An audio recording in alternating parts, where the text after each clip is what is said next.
This is crap. We have to wait out here while Lazar is all cozy and warm inside the hardware store. True, the big goon. Go ahead, say it. What? Whenever you start with the one word or silent responses, it means you've got a whole lot to say, so spill it. We don't have anything better to do, nothing better to talk about, so spill it, Sylvester. Well, get on with it. Okay, first, we wouldn't be out here at all if you hadn't drawn the Last Supper on Ginny's bedroom ceiling.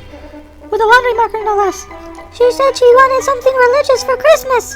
Something that would last forever. Second, we wouldn't be out here now if you hadn't dropped an anvil on the store clerk's foot. It was heavy.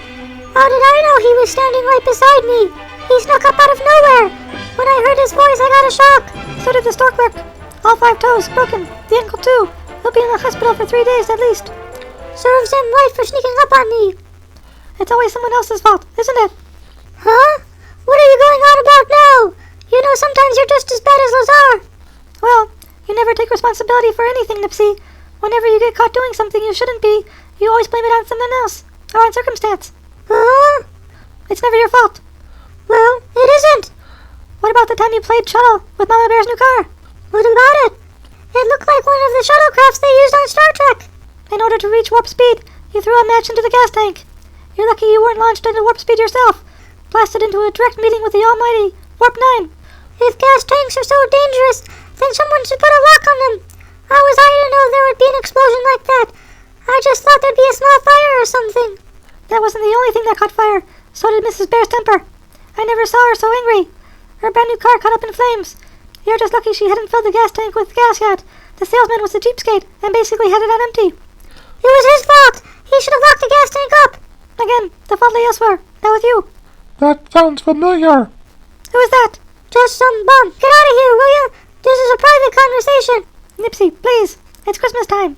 Remember what we've been told? Jesus wasn't any better off when he was born than someone who lives on the streets today.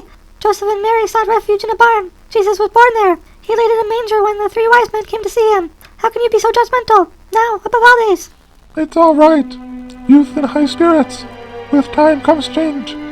Nobody walks through life without learning a thing or two. In time. Do I have to learn it out here? It's cold, it's dark, it smells bad. I'd rather be home where it's warm. There are presents for me under the Christmas tree and I can smell cookies baking. Nipsy, with every word you desecrate this holiday a little bit more. What? You're forgetting that out here, this is someone's home. Whose? Mine, kiddo. Oh, well, I'm sorry. I didn't mean nothing by it. I guess I wasn't thinking. It's okay. Those people who come by here never even notice the likes of us. This corner, it's not just a street corner. It's an entrance. An entrance into a place where Christmas is celebrated, but there ain't no trees, presents. The only ones that are given are words from the heart. Promises for a better tomorrow. There are no cookies cooking. There ain't nothing cooking, except maybe something that's coming out of a can. There's still one thing that's the same as in your house, kid. Oh, what's that? I think I know what it is. What is it, Sylvester? Love. Yep, down this alley there's families. Those who've been there a while, and some who've just arrived. There's hobos and tramps and derelicts and bums like me. We've got 'em all. The good, the bad, the ugly, the crying and the dying. The lost, the confused, the hopeless and the afraid. The young, the old, the confused, the sick, and even the newborn. A few steps away from this main street of Waterford lay a ghost town. There ain't no money in it and food is pretty scarce, but there's love for sure. The little match girl. What about her? You remember the story, don't you, Nipsey? Well, no, not really. Lazar sent me down to watch it, but I can't say as I've ever really paid it any mind. I always took out a video game and played while it was on. You've missed out then, kid. Not on a short story or a little movie, but on a lesson that everyone needs to learn. What about life? There are different kinds of people, Nipsey. I don't like to say there are two kinds, because it's just not that simple. For the sake of this conversation, we'll say there are two. There are those who are kind, and then there are those who are not. There are those who are nice. They will stop and talk to someone down on their luck and try to help. What about those who aren't nice? Kid, that's the story of the little match girl. That's what you've missed out on every time you've chosen to play a video game. Okay, what gives? Tell me the story. What happens to the little match girl? A lot, kid. A lot.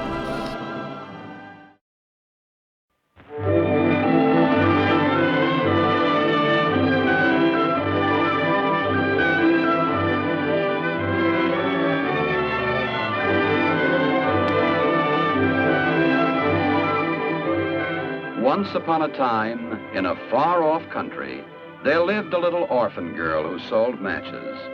It was Christmas Eve, and everyone was much too busy to pay any attention to her. All the other children had warm clothes to wear, warm homes to live in, and fine Christmas dinners waiting on their tables. But the poor little match girl had none of these. If she didn't sell her matches, she wouldn't even have enough money for a bite of food or for the simplest shelter on this bitter cold night.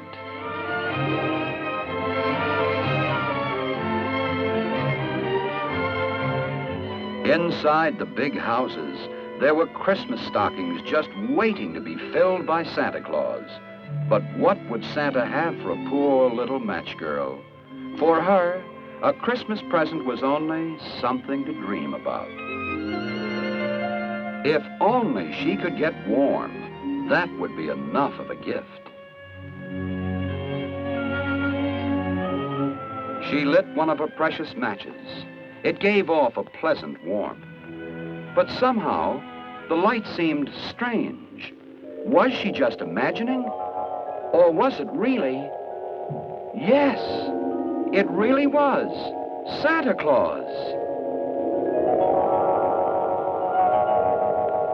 Santa nodded to her and said, "Come, I have something for you." Oh, how lovely! A warm fur cloak, her very first Christmas present. But that was only the beginning, for now Santa led her into his magic kingdom, where there were sights that no other child had ever seen. It was very mysterious there. The Iceman was so solemn, but somehow, even in this cold land, she felt warm. Santa made some funny motions and, presto, instead of his plain sack, there was a beautiful throne. And as she sat down, the little match girl felt as proud as a princess. So many surprises, she thought.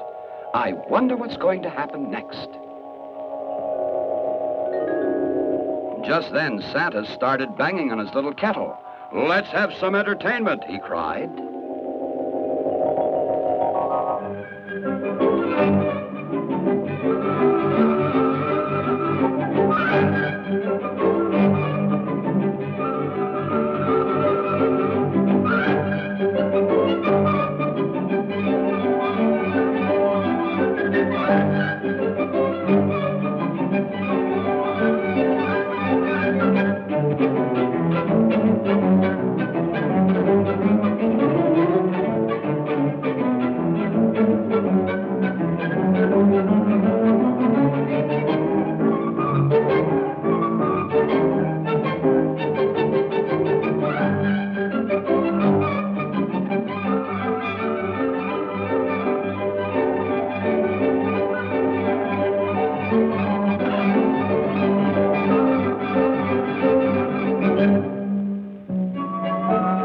perhaps it was all only a dream, but such a lovely dream.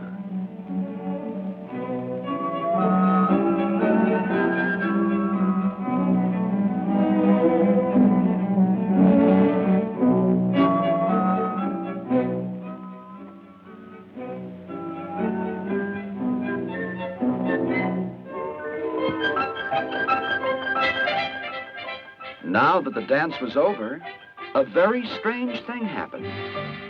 Everyone began to disappear.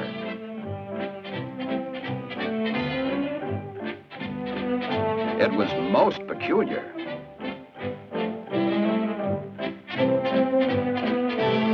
But at least Santa was still here.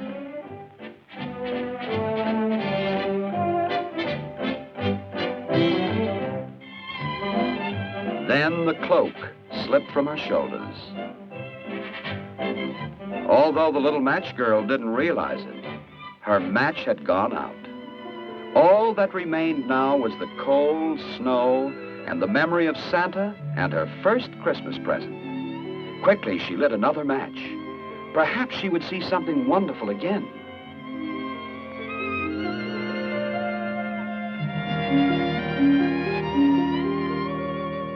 Slowly, as if from a great distance, a Christmas tree appeared, bigger and more beautifully decorated than any she had ever seen. Underneath the tree were the loveliest dolls, just like those she had seen in the windows of the most expensive toy shop. Oh, how she had wanted just one for her very own.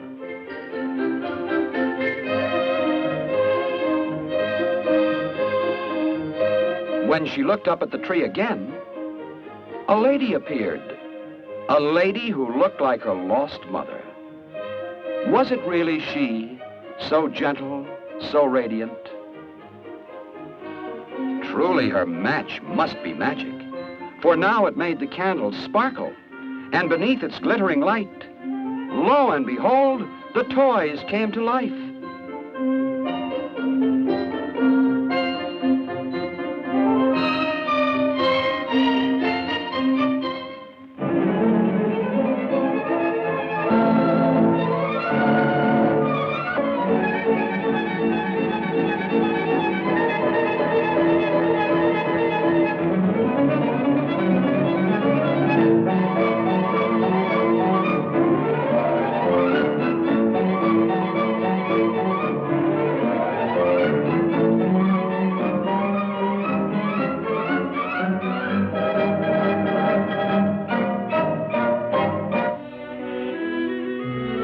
What a gay dance it had been, but now it was all over.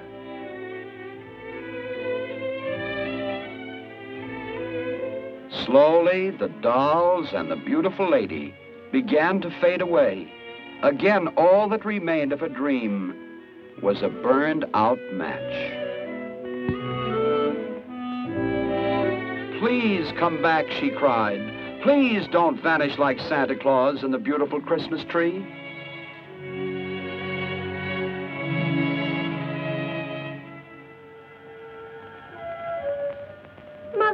Mother, please don't leave me. Mother. She had found her mother again, and now the little match girl would be warm and happy forever.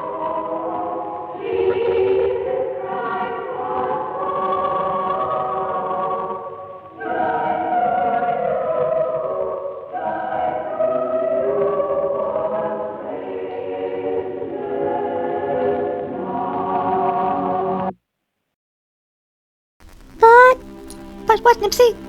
I've seen the end of the movie. The girl's mother, she looks just like... Yes, she does. Is she? I think she is. She found her mother, kid. That says it all. But that's so sad. The world doesn't always offer a happy ending. Or if it does, it doesn't give it the way you expect it to. There are often unexpected surprises. I'm just bummed at the little match girl, that she... It's not a happy Christmas story. In its own way it is. As you get older, you'll think about her, about the story, and you'll come to your own conclusions about its meaning. If you say so. I always thought Christmas was about Santa and presents and cookies. For goodness sake, Nipsy, you can't have been led that far down the wrong path. What? What did I say now? Christmas is a birthday. You aren't even remembering whose birthday it is. Oh, well, yeah, I remember all that stuff too. It just kind of slipped my mind. And it came to pass in those days that there went out a decree from Caesar Augustus that all the world should be taxed. And this taxing was first made when Cyrenius was governor of Syria, and all went to be taxed, every one into his own city. And Joseph also went up from Galilee, out of the city of Nazareth, into Judea, unto the city of David, which is called Bethlehem, because he was of the house and lineage of David, to be taxed with Mary, his espoused wife, being grey with child. And so it was that, while they were there, the days were accomplished that she should be delivered. And she brought forth her firstborn son, and wrapped him in swaddling clothes, and laid him in a manger, because there was no room for them in the inn. And there were in the same country shepherds abiding in the field, keeping watch over their flock by night. And lo, the angel of the Lord came upon them, and the glory of the Lord shone round about them, and they were so afraid. And the angel said unto them, Fear not, for behold, I bring you good tidings of great joy, which shall be to all people. For unto you is born this day in the city of David a Saviour, which is Christ the Lord. And this shall be a sign unto you. Ye shall find the babe wrapped in swaddling clothes, lying in a manger. And suddenly there was with the angel a multitude of the heavenly host, praising God and saying, Glory be to God in the highest, and on earth peace, goodwill toward men.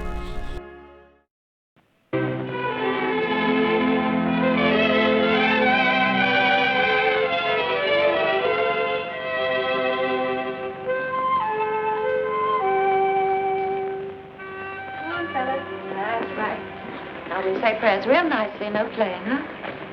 That's right. You're done now. Good children. Angel of God, my guardian dear, to whom God's love commits me here, ever this night be by my side, to light and God, to rule and guide. Amen. Amen. We're ready now. How about the story? What kind of a story? Oh, about animals. Animals. About baby Jesus. Well, let's see. Supposing I tell you a story about both. Suppose I tell you about baby Jesus and a little lamb who for one night was the most important little lamb in the whole wide world. Yes. Yeah. Oh, yes. A long time ago, nearly 2,000 years ago, in fact, in the hills of Judea, just outside the little town of Bethlehem, on one cold, storm-laden night, we find three shepherds, very important to our story.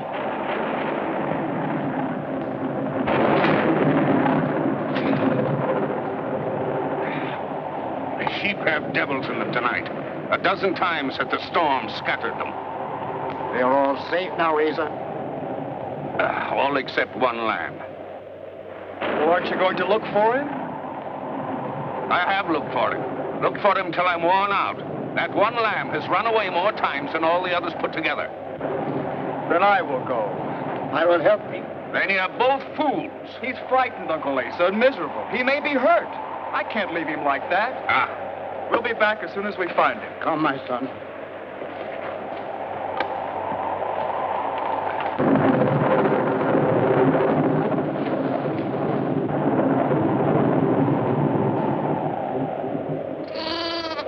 Listen!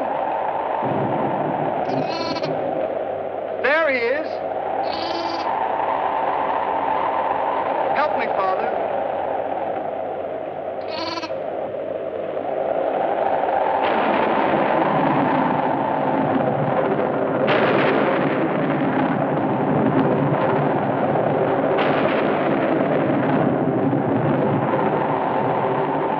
There, little lamb. Everything is all right now.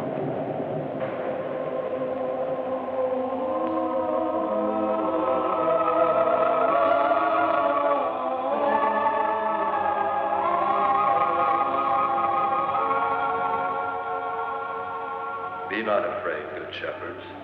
Behold, the news I bring thee is good news of great rejoicing for all people. This night in Bethlehem a Savior hath been born for thee, no other than the Lord Christ. By this thou shalt know him. Thou wilt find him wrapped in swaddling clothes and lying in a manger.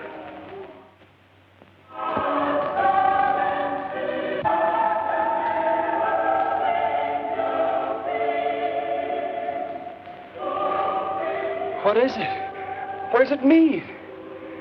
We must tell Asa of this.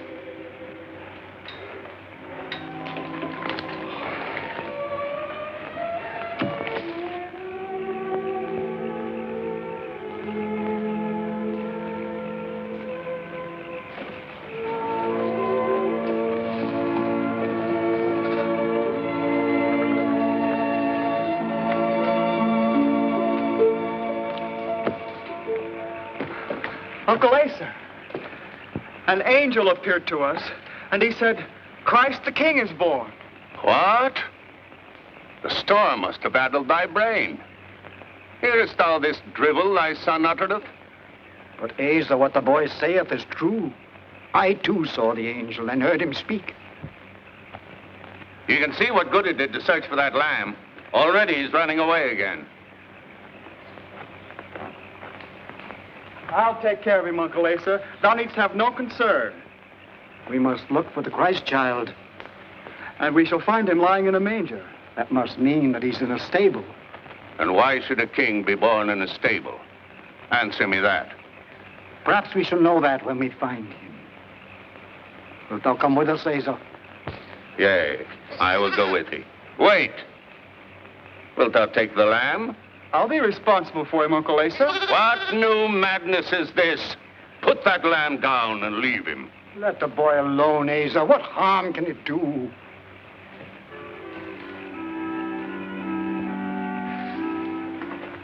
And, carrying the little lamb with them, Reuben, Benjamin, and Asa struggled through the hills on this very holy night.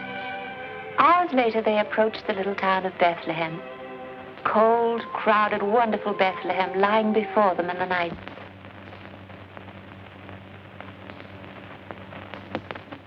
Who art thou? What seek ye? We come seeking Christ the King. Why think ye he is here? An angel told us he is born. Is he here?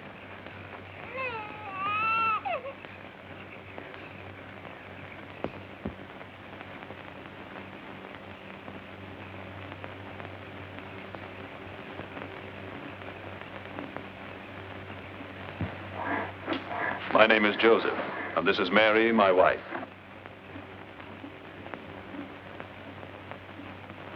I heard thee speaking outside. Thou art welcome.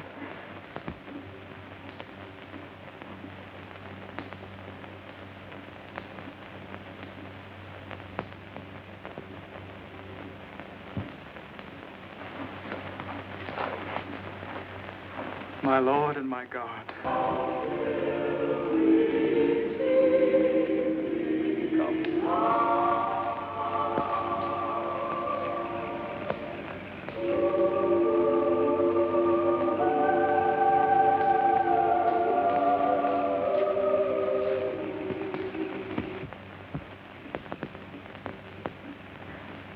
He's cold. Is there no more than a shawl to warm him? Please, the lamb would keep him warm.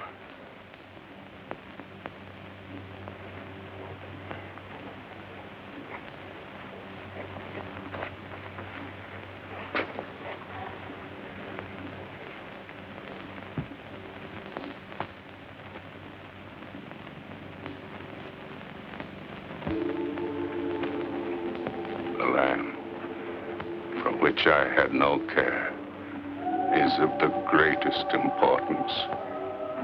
Oh, Lord, I did not know.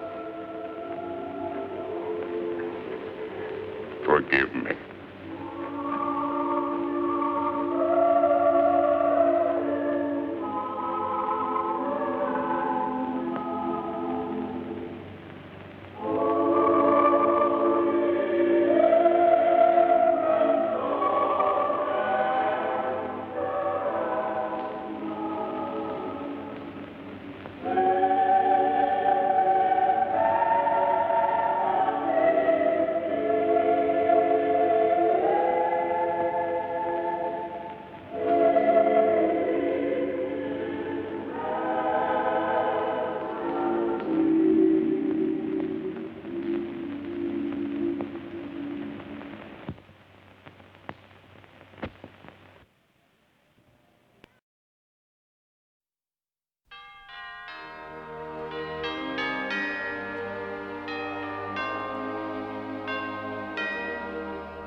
Your memories of this event shall change when this moment in time resumes, yet the lessons learned shall not shift. Young Nipsy Lion, the Lord has great need of you, and you must be prepared for what lay ahead. No longer can you remain the selfish and uncontrolled child you have been. Great responsibility has been laid upon your shoulders. The time has come for you to grow up, my little cub.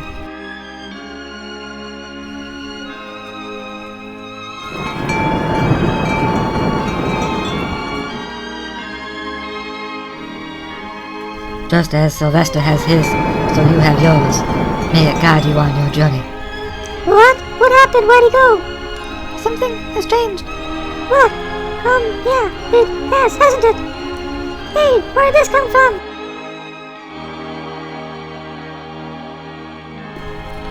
I don't know, but for some reason I think your necklace is in some way like mine.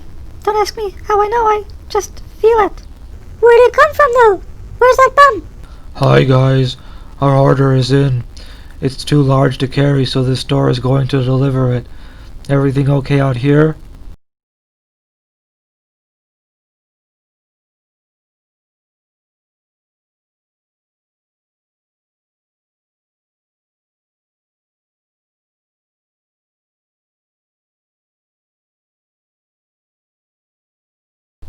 What's going on? I think that guy we were talking to. I don't think he was a bum. I think he was Santa. That bum I saw you two talking to while I was in the store? Nah, no way. He's just some hobo who probably was looking for money to buy some booze for the night. Right? He told us the story of the little lamb, then he vanished, leaving that necklace around Nipsy's neck. I don't get it. What's the game? No game, bro. That's what happened. He was here and then he wasn't, just gone. Vanished into thin air. I think he was Santa. Well, it is Christmas. Miracles do happen this time of year. Who's to say he wasn't, right? Just, Nipsy, if anything weird starts to happen with that necklace, you ditch it right away. It's not like we don't have enough going on around us already. Come on, kiddos, it's time we get home. Even with all the work ahead of us, it's still Christmas. We've got a lot of presents waiting for us at the bear house. Nipsy, even though this latest escapade did damage Ginny's ceiling, she knows your heart was in the right place, so she's not all that mad at you. This time, just try to stay out of her feathers for the rest of the day.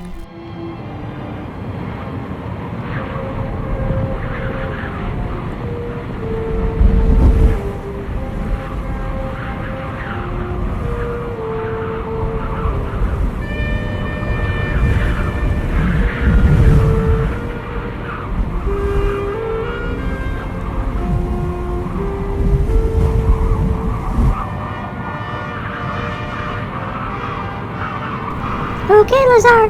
Now let's jet for those cookies and presents.